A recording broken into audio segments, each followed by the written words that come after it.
O gün nahardan sonra Həcər xanım xeyli gəzdi. Prokuror, müstəntiq, şəhər maliyyə idarəsi müdiri ilə getdi, keyfi saz idi. Hər yerdə şirin söhbət edir, bar qadınından danışırdı. Deyirdi ki, güya oğlunun bar qadını ilə oturub durduğunu eşidəndə bərk mütəəssir olmuşdu. Gəlinə yazığı gəlmişdi, yazığın uşağından savayı heç kimi yoxdur. Məzhər onu xalasının yanına qaytarsa biçarənin halı necə olacaq? Nazana ən çox yazığı gələn prokurorun arvadına deyirdi. Mənim gəlinə ürəyim yanır. Mən istəmirəm, amma nə edim? Kişidir, sözə qulaq asmır. İşə qarışmaq istədim, mənə də hirsləndi. Nazan xoşuma gəlmir, dedi. Baxıram ki, haqsız deyil, gərək adamın ürəyinə yatsın. Məhəbbətdə zor ola bilməz. Arvad olan kəs ərini əlində saxlaya bilməyib. Amma Həcər xanım ağlı ağlına, xasiyyəti xasiyyətinə oxşayan maliyyə şöbəsi müdirinin anası ilə tək qalanda başqa cür danışdı. Əlbəttə, mənim oğlum dağ kimi kişidir. Pasaqlı Nazanla ömrünü çürütməli deyil ha. Doğru demirəm. Maliyyə şöbəsi müdirinin anası da eyni qənaətdə idi. Əlbəttə Həcər, kişi dediyin adam kişi olmalıdır. Papiros çəkməyən, rakı içməyən, gözünü qaldırıb ətrafındakı gözəlləri görməyən kişi nəyə lazımdır? Lap elə mənim oğlumu götür. Allah vurmuş arvadına səcdə edir. Bu kifir arvadda bilmirəm nə tapıb. Həcər xanım, yox, dedi. Mənim məzhərim bu cəhətdən şükür, yaxşıdır. Rakı içir, papiros çəkir. Gözəli çirkindən, təmizkarı pintidən ayıra bilir. Arvadının ağzına baxmır. Mənə belə gəlir ki, Nazanı xalası gilə rədd edəcək. Sağ əlin bizim başımıza, ay bacı. Məzhərim Nazanı qətiyyən sevmir. Özü burada yoxdur, amma adamın Allahı var. Oğlum arvad məsələsində püxtədir. Bir səhv də eləmişdi, şeytana uymuşdu. Bu fərsizi dalına salıb gətirmişdi. İndi çox peşmandır. Bəgəm Nazan onun tayıdır. Əlbəttə tayı deyil Həcər. Pəhlivan kimi Məzhər hara, o hara. Demək Məzhər arvadını boşamaq niyyətindədir, eləmi? Elə görünür, amma mən yenə də istəmirəm. Niyə? Bilmirəm, hər halda uşağı var. Ağız, sən dəlisən, nəsən?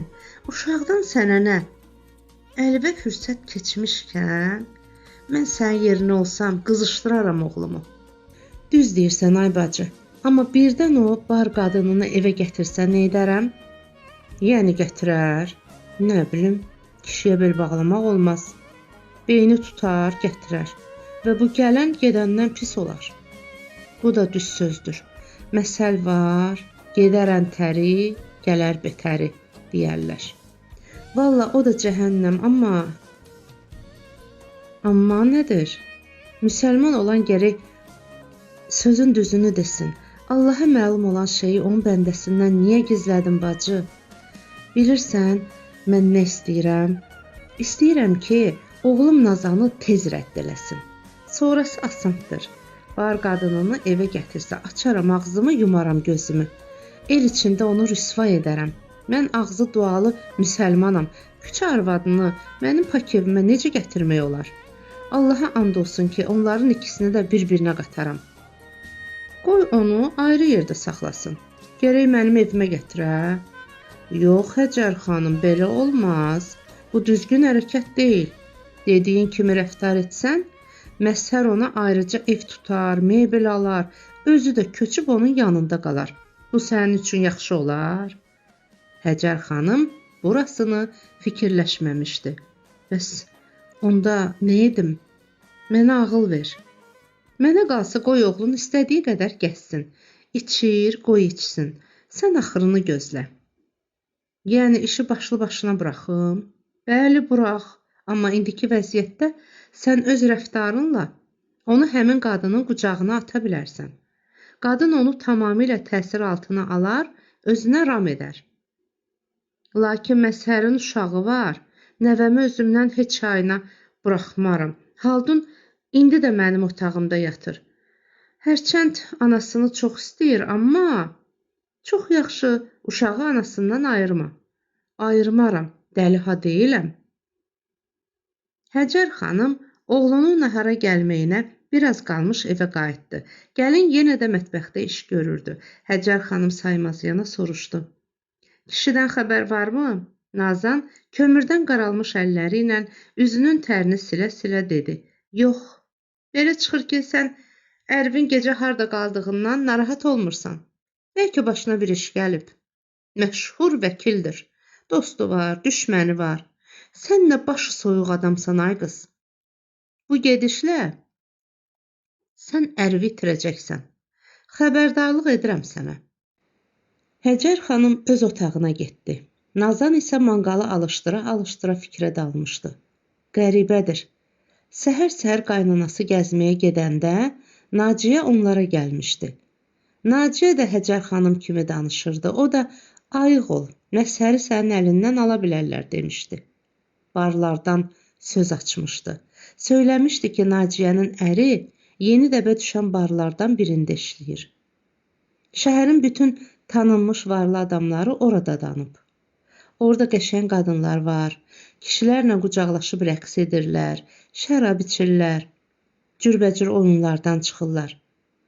Bunu bir zamanlar qaynanası ilə getdiyi prokuror gildə də eşitmişdi. Amma əhəmiyyət verməmişdi. Yenə də inanmırdı. Məshər kimi hörmətli vəkil elə yerlərə getməz, özünü o dərəcədə alçatmazdı. Həcər xanım bir yerdə otura bilmədi. Yenə mətbəxə gəldi, qapının ağzında dayandı. Qız, heç fikirləşirsənmi ki, ərim pis arvada uyub məni evdən qova bilər? Nazan ala gözlərini qaynanasına dikdi. Məshər bu qədər insafsız olsa, nə edə bilərəm? Demək, bəxtim belə imiş. Sakitcə çıxıb gedərsən? Əlimdən nə gələr ki? Həcər xanım ürəyində sevinirdi, amma üzə vurmurdu. Axı sənin uşağın var, özünə yazığın gəlmir, bari ona yazığın gəlsin. Sənin yerivə gələn qadın bilirsənmi uşağı necə burunlayar? Haldun mətbəxə gəldi. Anasının yanında dayandı. Böyük adam kimi gah nənəsinə, gah anasına baxdı. Anasının gözləri yenə yaşarmışdı. Həcər xanım Nazana müraciətlə dedi. Bəsdir, dəli kimi ağlama. Hələ ortada bir şey yoxdur. Get meymun sifətini yu. Nazan gedib üzünü yudu. Məshər barədə düşünürdü. Bəlkə o doğrudan da başqasına uyub. Naciyənin sözləri yadına düşdü. Al bunu, məhəbbət duasıdır. Kişinin pencəyinin astarına tikərsən. Yaman təsirlidir. Nazan əl-üzünü silib mətbəxdən çıxdı. Qaynanasının birdən-birə ona göstərdiyi şəfqətdən mütəəssir olan Nazan yazıq-yazıq soruşdu. Siz mənim evdən çıxmağımı istəmirsiniz, eləmi? Ay dəli, məni bu qədər insafsız hesab edirsən? Allah eləməsin. Hər halda evdə bir gəlin olmalıdır, qızım. Ya sən, ya başqası. Nazan fikirləşdi. Qızım? O mənə qızım dedi. Bəli, mən səhv etməmişəm. Həcər xanım isə sözünə davam etdi. Mənim dilim biraz acıdır, amma ürəyimdə qətiyyən kin yoxdur. Məyər mən sənə düşmənəm? Xeyr, sən mənim üçün anasan, anadan da irəlisən. Əlbəttə mənim balam. Ona görə də mənim dediklərimə qulaq as. Kişini başlı başına buraxma. Əri saxlamaq üçün dünyada o qədər çarə var ki, cadu, ofsun, məhəbbət duası, daha nə bilim nələr, həmişə belə olub qızım. Ərlərimizi itirməmək üçün hamımız bunlardan istifadə etmişik. Məhəbbət duası yazdırmışıq. Həcər xanımın dediyi qızım, balam kimi sözlərdən Nazan sanki məst olmuşdu. Evin əminamanlığı sənin balanın gələcəyi üçün lazımdır, qızım. Nazan artıq özünü saxlaya bilmədi. Cəsarətə gəlib göstərmək istədi ki, o qaynanasının zənn etdiyi qədər də aciz avara deyil, öz otağına getdi. Sandıqda gizlətdiyi bükülü kağız parçasını gətirib Həcər xanıma uzatdı. Bu nədir? Dua, məhəbbət duası. Hardan alıbsan? Yazdırmışam. Afərin. Demək belə şeyləri sən özün bilirsənmiş. Kimə yazdırdın bunu? Nazan Nə cavab verəcəyini bilmədi. Bir qədər tərəddüddən sonra ürəksiz dedi. Bir nəfər arşınmalçı qadın var. Həcər xanımın gözləri bərəldi. Demək onun mağmun və aciz hesab etdiyi Nazan tam mənası ilə saman altından su yeridənmiş. Həcər xanım bir də dedi. Afərin, afərin sənə Nazan. Allahdan gizli olmayanı bəndəsindən niyə gizlədim? Mən səni aciz avara hesab edirdim. Fikirləşirdim ki, sənin başına vurub tikəni əlindən ala bilərlər. Deməsən, qaynanasının tərifləri Nazanı daha da ürəkləndirdi. Sevinirdi ki, Həcər xanım artıq onu avara aciz hesab etmir. Mən istədiyin cadunu yazdıra bilərəm. Ofsunlanmış su, torpaq, nə desəniz. Mənim cadu yazdırmağımı bəyənirsiniz, eləmi? Əlbəttə qızım. Axı sənin uşağın var. Yuvanın dağılmağını, ərivin başqa qadına uymağını istəmirsənsə, hər çarədən istifadə etməlisən. Həcər xanım söhbəti dəyişdi. Acından qarnım qurulduyur. Bir şey ver yeyim. Nazan sevinə-sevinə mətbəxə getdi. Bir boşqab dolma gətirib qaynanasının qabağına qoydu. Soğan da verinmi anacan? Ver qızım. Nazan yenə mətbəxə qaçdı. Bir baş soğanı 4 bölüb gətirdi. Aman Allah, bu qadını mən nə qədər az tanıyırmışam. Onun pis üzünü görürdüm, amma ürəyi belə yumşaq olduğunu bilmirdim. Bundan sonra onu çox istəyəcəyəm, çox. Birdən onlar göz-gözə gəldilər. Həcər xanım özünü gülməyə məcbur etdi. Ürəyindəkiləri biruza verməmək üçün başını aşağı saldı. Boşqaba baxdı. Düz deyiblər, suyun lalaxanı, adamın yerə baxanı. Bu gəlin nə qədər tülkü imiş. Onu rədd etmək lazımdır. Yoxsa özünün cadı və duaları ilə evi alt-üst eləyər. Hamını bir-birinə qatar. Gedim oğlumu tapım. Həcər xanım dolmanı yeyib əllərini yudu. Ağzını yaxaladı. Dodaqlarını rəngləyib dedi. Mən maliyyə şöbəsinin müdiri gilə gedirəm. Birazdan gələcəm. Amma oğlunun idarəsinə getdi.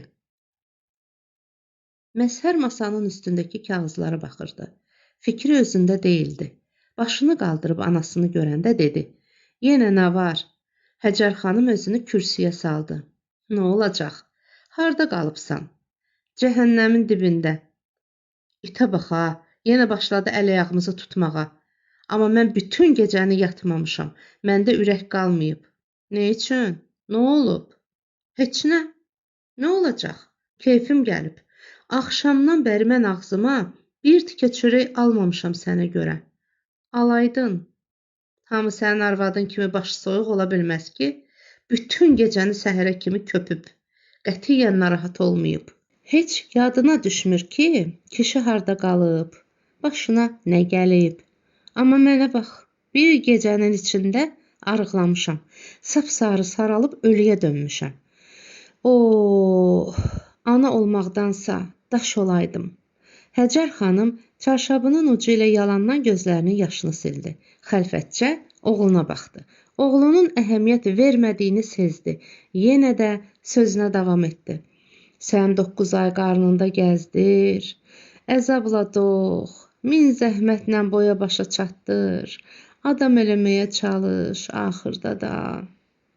Məzhər gülümsədi. Axırda da. İndi bir şey götürüb kəllənə vuraram ha.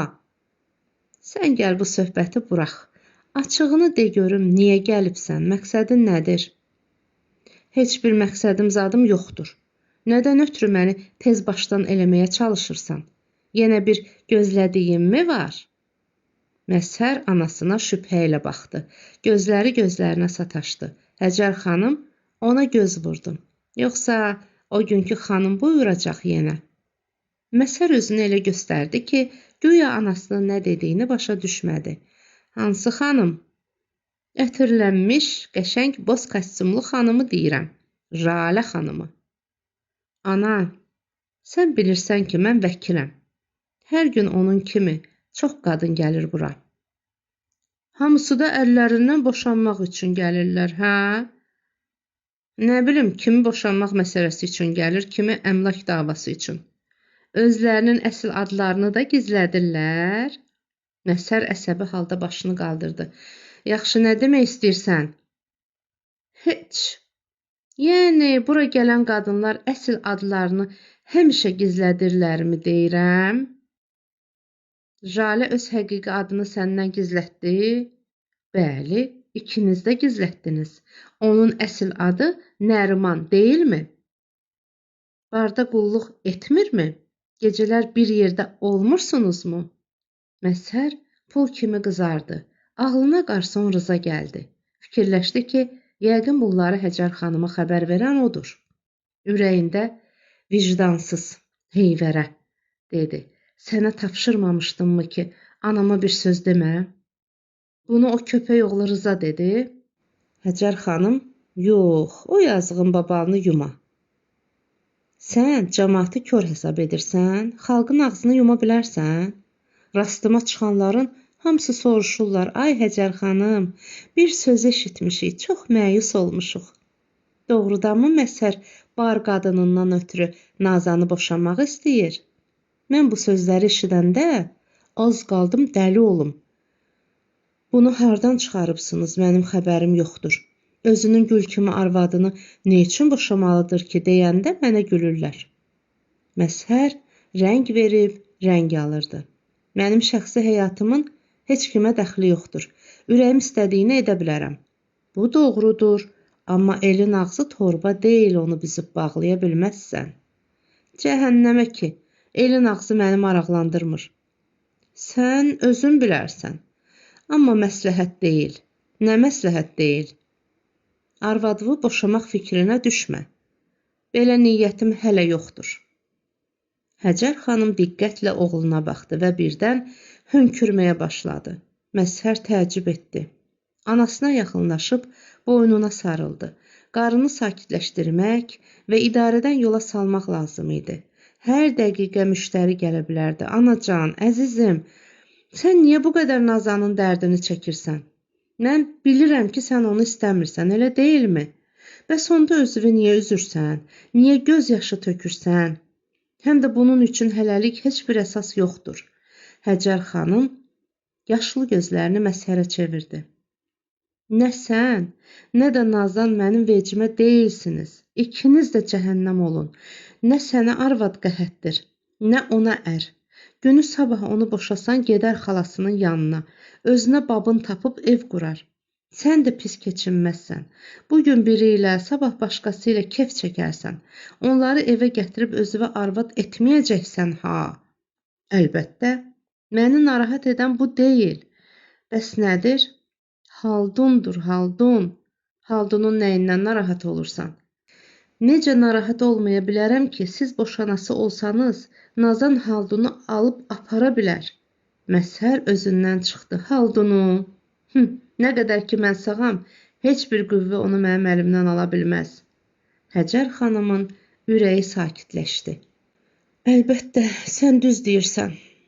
Nazanın elə təqsirləri var ki, lap bugün onun qolundan tutub bayır atmaq nəinki mümkündür, hətta vacibdir. Onsuz da hamı qulağımı dəng edir ki, Nazan Məzhər bəyin əlinə su tökməyə layiq deyil. Amma mən əhəmiyyət vermirəm. Yazıqdır, heç kimi yoxdur, uşağı var deyirəm, təqsirlərini ört-basdır edirəm. Məzhər şübhəyə düşdü. Onun nə təqsiri var? Həcər xanım ayağa qalxdı. Yox oğlum, yox. Məni çox danışdırma. Adım qaynanadır. Eşidənlər deyəcəklər, qaynananın yaxşısı olmur, gözü çıxsın qaynananın. Həcər xanım qapıya yönəldi. Məzhər onun yolunu kəsdi. Yox, deməlisən, deməsən mənim meyidimi görəsən. Həcər xanım gözünü oğluna dikdi. Bu nə sözdür danışırsan? Ağzını xeyri aç oğlum. Deyəcəm. Bir şərtlə ki, söz burada qalsın. Bunu mənə maliyyə şöbəsinin müdürünün anası dedi. And verdi ki, söz aramızda qalsın. Ayıq ol, ağzından qaçırtma. Həcər xanım Məzhərin əlindən tutdu. O yan bu yana baxa-baxa müəmmalı tərzdə pıçıldadı. Nazan arşınmalçı arvaddan cadu duası alıb. Sənin pencəyinin astarını tikəcək. Məzhəri fikir aldı. Üz gözünü turşutdu. Hə, sən bir dəfə də bunu mənə demişdin. Sənə ürəyim yanır, oğul. Axı sən mənim bircə balamsan. Ana olmaq asan deyil. Borcum sənə deməkdir. Qalanı sənin öz işindir. Mənim bu işə qarışmağım yaxşı olmaz. Necə olsa, adım qaynanadır. Əslində mənim üçün nə fərqi var? Hər halda evdə bir gəlin olacaq. Ya Nazan, ya da başqası. O da olmasa yenə bir ayrısı. Mən bildiyimi sənə dedim. İndi özün bil. Öz ağlın, öz başın var. Qanunları da hamıdan yaxşı bilirsən. Day mən getdim. Həcər xanım gedəndən sonra Məzhər istədi evə gəlib Nazanla hesabı kəssin. Qolundan tutub onu küçəyə atsın. Boşayıb xalasının yanına rədd etsin, amma özünü saxladı. Günortadan sonra görülməli işləri vardı. Bir ölüm işi ilə əlaqədar ağır cəza məhkəməsinə getməli idi. Məzhər yorulmuşdu. Özünü bir təhər yazı masasının yanındakı stula saldı. Hava qaralmışdı. Göy guruldayır, şimşək çaxırdı. Məzhər ağır cəza məhkəməsindən çıxanda şıdırğı yağış yağırdı.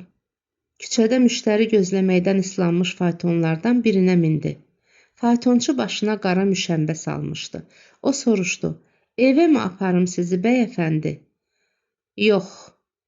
Ev sözü Məzhərin qəlbinə iynə kimi sancıldı. O hara gedəcəyini bilmirdi. Bəlkə də əksinə, gedəcəyi yeri yaxşı bilirdi. Amma nədənsə ürəyindən keçirdi ki, onun hara can atdığını faytonçu özü desin. Sən də qəribə adamsan. Sənin Jale ilə əlaqən dillərdə dastan olduğu halda faytonçunun bunu bilməyi nə təəccüblü şeydir ki, deyə Məzhər özünü qınadı. Məzhər məhkəmədə baxılan ölüm işini yadından çıxarda bilmirdi. Torpaq ədavəti nəticəsində baş verən ölüm cinayəti ölkədə nə birinci, nə də sonuncu hadisə idi. Məhkəmənin gedişindən görünürdü ki, Məzhər bu işi udacaqdır. Məsələ onun vəkillik etdiyi tərəfin xeyrinə həll ediləcəkdir. Lakin müqabil tərəfin qara geyimli adamlarının sərt baxışlarını da unuda bilmirdi.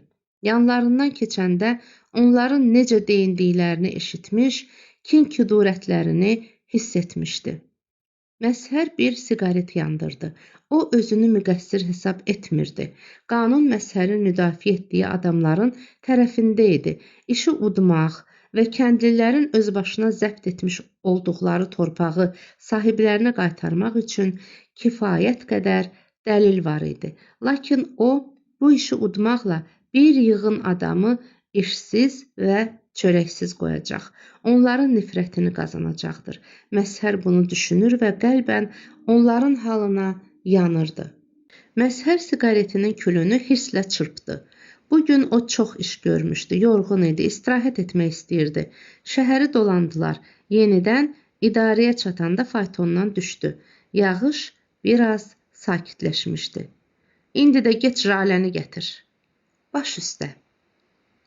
Jale çarpayıda uzanmış və Nəsrinlə söhbət edirdi. Daha doğrusu xəstə Nəsrin bir ana kimi Jaleyə nəsihət verirdi. Biz artıq bədbəxt olmuşuq. Heç olmasa başqalarının bədbəxtliyinə səbəb olmamalıyıq.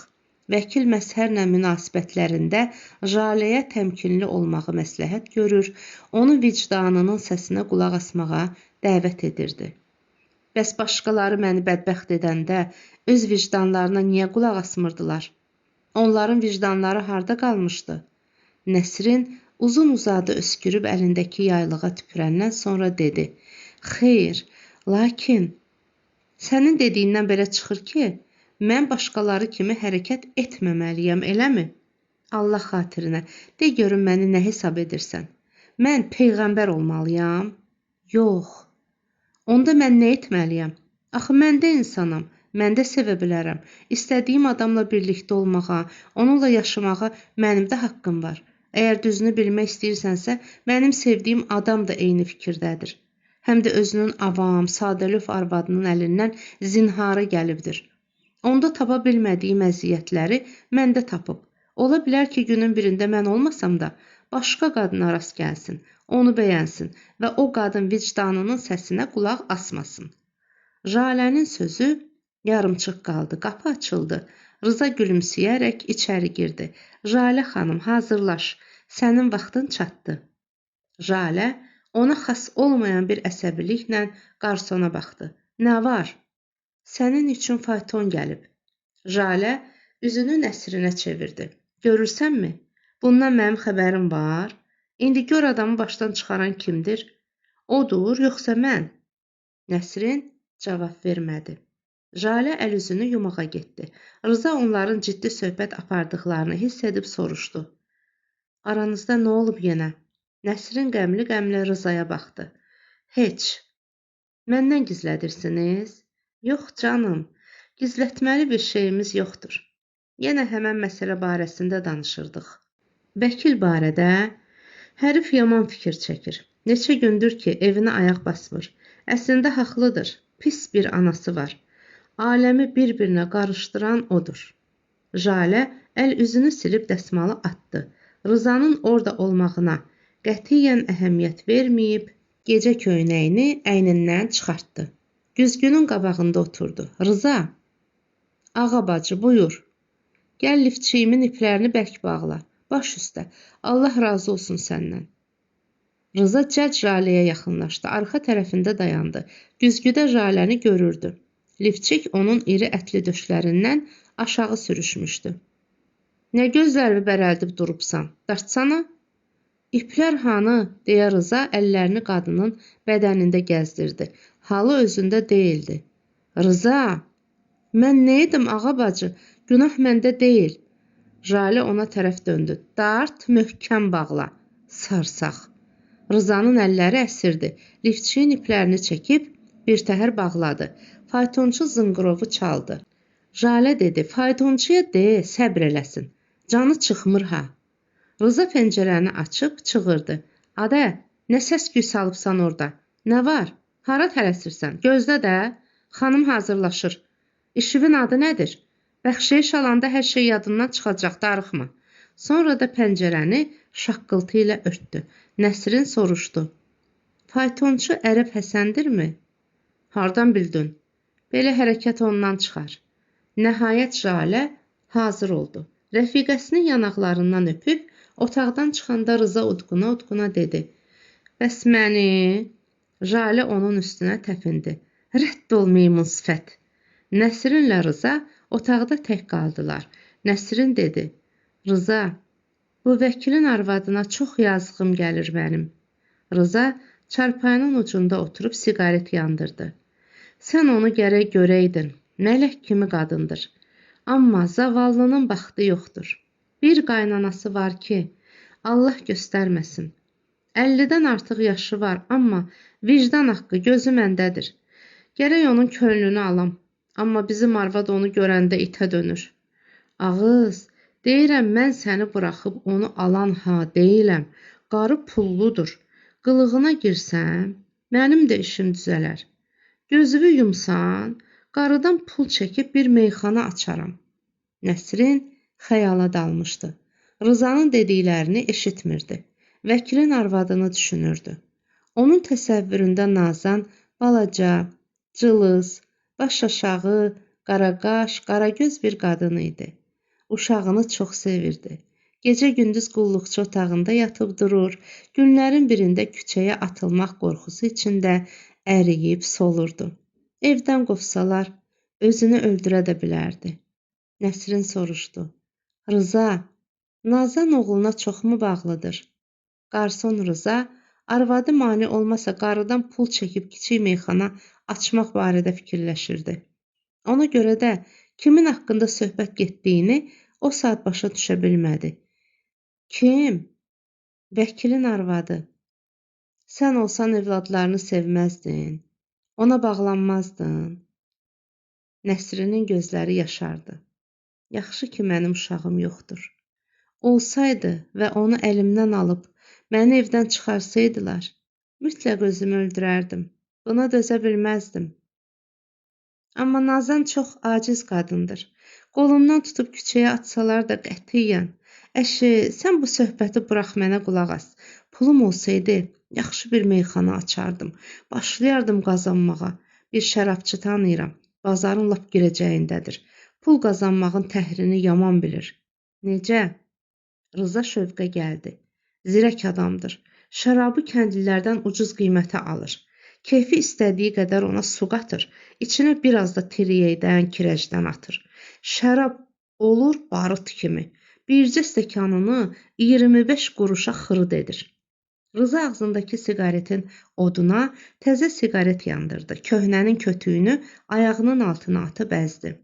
Mənim də belə işim olsa, heç ölmərəm. Arvadı qoyaram piştaxtanın dalına. Hünəri var sözümə baxmasın. Deyərəm ya deyiləni elə, ya da keyfivə bax. Özüm üçün başqa qadın tapacam. Bunu eşidən kimi arvad dönəcək muma. Əl-ələ verib işimizi sahmana salacağıq. Nəsrin onun sözünü kəsdi. Arvadın paltar yuyandır, eləmi? Paltar yuyan da sözdür. Bu işin lap ustasıdır. Çox gözəl. Çarpayının altında Jalənin kirli paltarları var. Apar yusun. Rıza siqaretini çarpayının qırağına qoyub əyildi. Kirli paltarları çarpayının altından çıxarıb saymağa başladı. Nə cür sayırsan? Əskiləri də paltar hesab edirsən? Bunları deyirsən, əlbəttə, bunlar əsl paltar malıdır. Hələ ləkələri də var. Tərbiyəsiz.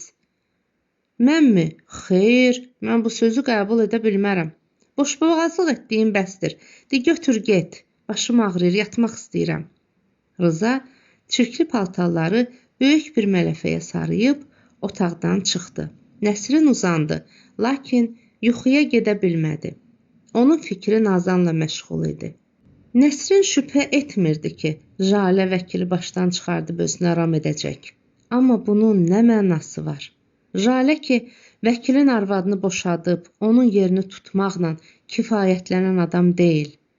İstanbulda Jalənin çox macəraları olmuşdu. Gözəl kişilərə qarşı aludəliyi vardı. Bir adamla ülfət bağlayıb qala bilsə, yenə dərd yarı idi. Bir müddətdən sonra xoşuna gələn başqa biri ilə eşqə başlayıb, hələ dünən dəli kimi sevdiyi kişini buraxardı. Jalənin bu hərəkətindən Nəsrinin qətiyyən xoşu gəlmirdi. Nəsrin başını yorğanın altından çıxardıb pəncərəyə baxdı. Hələ də selləmə yağış yağırdı. Belə bir gündə Sami ilə savaşmışdılar. Uzun boylu, enli kürək Sami lap Jaləyə bənzəyirdi. Jalə kimi şorgöz, Jalə kimi işin əvvəlini və axırını fikirləşməmiş hərəkət edən adam idi.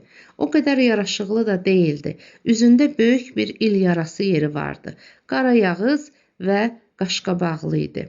Bununla belə onun başqalarında olmayan cəhətləri vardı. Nəsrin onun laqeydliyini sevirdi. Bir də onun xüsusi papiros çəkmək ədası vardı.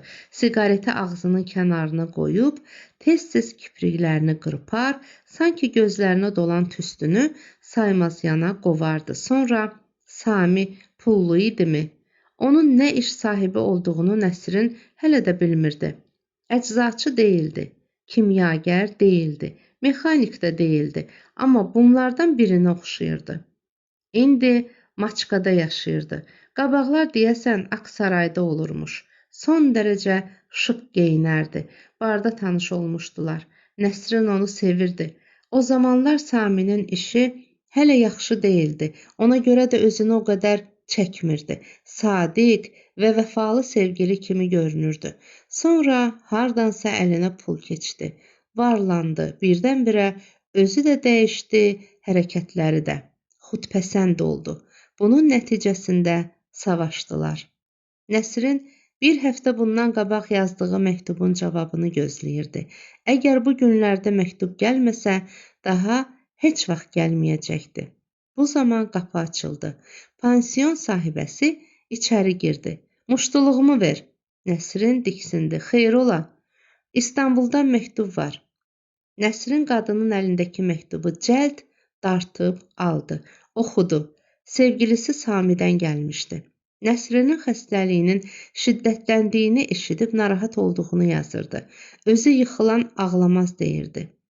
Heç bir şeydən ötürü. İstanbulu qoyub oralara getmiş olduğu üçün Nəsrinə öz cəzandır çək demək istəyirmiş, amma dili gəlmirmiş. Bar sahibi ilə bağlamış olduğu müqavilənin vaxtı qurtarıbsa, tez çıxıb gəlməsini istəyirdi. Nəsrinin gözlərində sevinç yaşları göründü. Pansion sahibəsi məsələni başa düşdü. Əslində əhvalatdan onun da xəbəri var idi. Yazıq Nəsrin ağır xəstə idi. 3 gün işləyəndə 5 gün işə gedə bilmirdi. Müalicə olunmadığı üçün xəstəliyi daha da şiddətlənirdi. Vallah qızım, getsən yaxşı olar. Qalıb burada çürüməkdənsə gedib müalicə olun. Heç bir şeydən ötürü sevgilinlə savaşıb bura gəlibsən. Sonra pansion sahibəsi birdən-birə soruşdu. Jalə yenə öz vəkilinin yanına qaçıb, eləmi? Jalə getmək istəmirdi, onun təqsiri yoxdur, neyləsin? Vəkil dalınca fayton yollamışdı. Hər halda sən ona nəsiyyət ver. Başqasının yuvasını dağıtmaq yaxşı deyil. O qadın yazıqdır. Mən həmişə deyirəm, Jalə pis qadın deyil, hamısını eləyən vəkil özüdür. Ona vurulub, Jalənin təqsiri yoxdur. Pansion sahibəsi söylənə-söylənə getdi. Onu bilirəm ki, qarğış yuvası olmaq yaxşı deyil. Jalə idarəyə gələndə Məzhər əllərini arxasına qoyub kabinetdə var-gəl edirdi. Pərdələr salınmışdı. Katibin yazı masası otağın bir küncünə çəkilmiş. İçki süfrəsi hazırlanmışdı. Jalə soruşdu. Bu nə üçündür? Məzhər qapını açarla bağladı. Dedim biraz içək, xudmani. Bir adam gəlib bizi burada görsə nə deyər? Məzhər içmişdi. Qızarmış gözlərini Jaləyə çevirib zənlə baxdı. Kim gəlir gəlsin. Bizim barəmizdə nə deyirlər desinlər. Mənim üçün heç bir əhəmiyyəti yoxdur. Jalənin əlindən tutub özünə tərəf çəkdi. Mən sizi ilk dəfə belə görürəm. Ürəkli. Məzhər cavab əvəzinə onu qucaqladı. Artıq mühüm bir qərara gəlmişəm. Nə kimi? Səninlə evlənmək qərarına. Jalə onun qolları arasından sıyrilib çıxdı. Ciddi danışırsınız? Əlbəttə, lap ciddi danışıram. Bunu gizlətməyə ehtiyac yoxdur. Aramızda olan əlaqəni hamı, hətta mənim anam da bilir. Tutaq ki, bu doğrudur. Lakin əvvələn sizin arvadınız və uşağınız var. İkincisi də mənim bu işə razı olub-olmayacağımı soruşmağa ehtiyac hiss etmirsiniz? Məzhər masaya yanaşdı. Yarımçıq qalmış rakı qədəhini başına çəkdi. Bir dənə zeytun götürüb ağzına atdı. Gözlərini Jaləyə dikdi. Əlbəttə, sənin razılığın əsas məsələdir. O, Jaləni masa arxasında oturtdu. Jalə üçün ikinci qədəhi doldurandan sonra siqaret yandırdı. Bir neçə gündür ki, mən evə getmirəm. Bunun səbəbi sən deyilsən. Burada sənin söhbətin belə ola bilməz. Sərsəm arvadıma brilyant üzük almışdım. Ona tapşırmışdım ki, anama göstərməsin, çünki anamın xasiyyətini bilirdim. Görsə, paxıllığı tutacaqdı. Günümüzü qaralayacaqdı. Eyni üzükdən ona da ala bilmərəm ki, o cavan deyil, həm də o qədər pulum yoxdur. Pulum olsa belə həmin üzükdən yenə tapmaq mümkün deyil. Bütün bu mülahizələrə görə anama göstərmə demişdim. Amma buna baxmayaraq mənim avara arvadım durub üzüyü taxır barmağına, başlayır hamıya göstərməyə və deməyə ki, baxın, ərim məni necə sevir. Mənə qiymətli üzük alıb. Anama göstərmə deyib. Anasını heç istəmir. Təbiidir ki, anam bunları eşidib başlayıb qiyamət qoparmağa. Jalə onun sözünü kəsdi. Sən bu dedikləri kimdən eşitmisən? Anamdan. Jalə acı-acı güldü. Niyə gülürsən? Jalə ciddiləşdi. Mən sizin zövcənizin müdafiəçisi olmaq niyyətində deyiləm.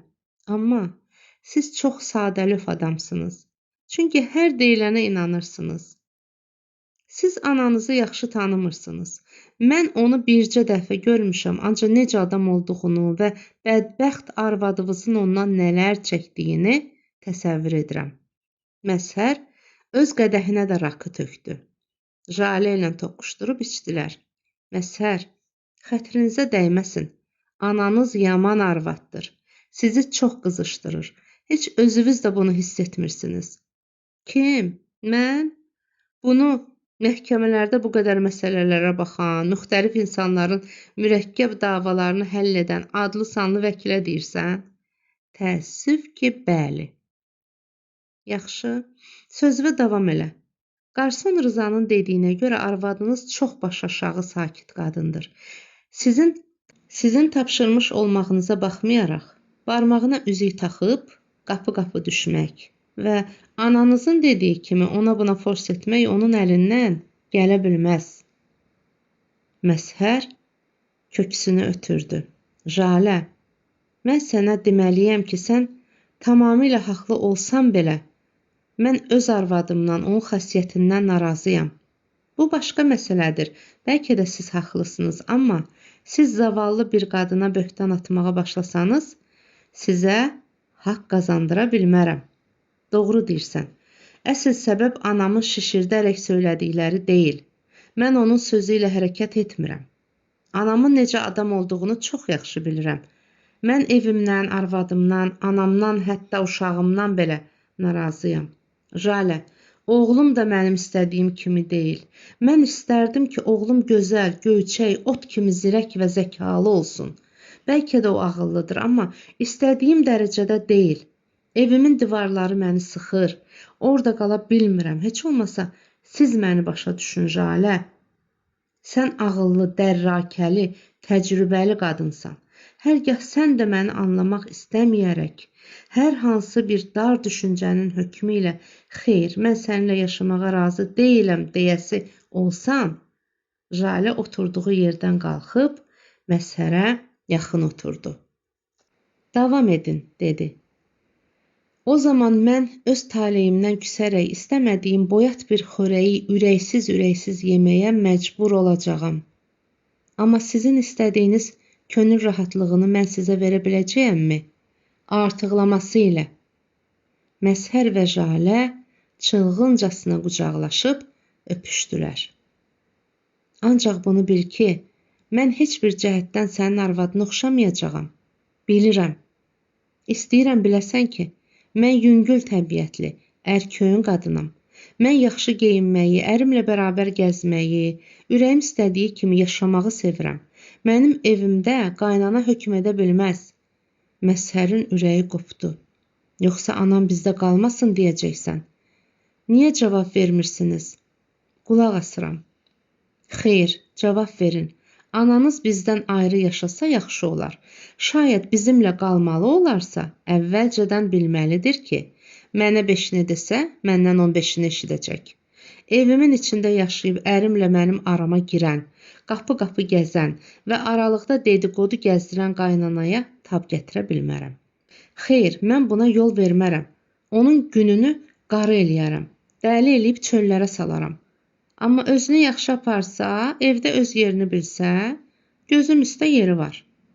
Qədəh qədəhin dalınca dolub boşalır, söhbət uzanırdı.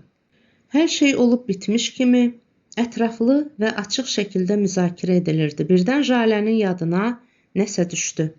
Dayanın, dedi, ən vacib məsələni yaddan çıxartmışam. Sən bilirsən ki, adamlar mənim kimi bar qadınlarına pis baxırlar. Onların haqlı və ya haqsız olduqlarını demək istəmirəm. Məni maraqlandıran bu deyil.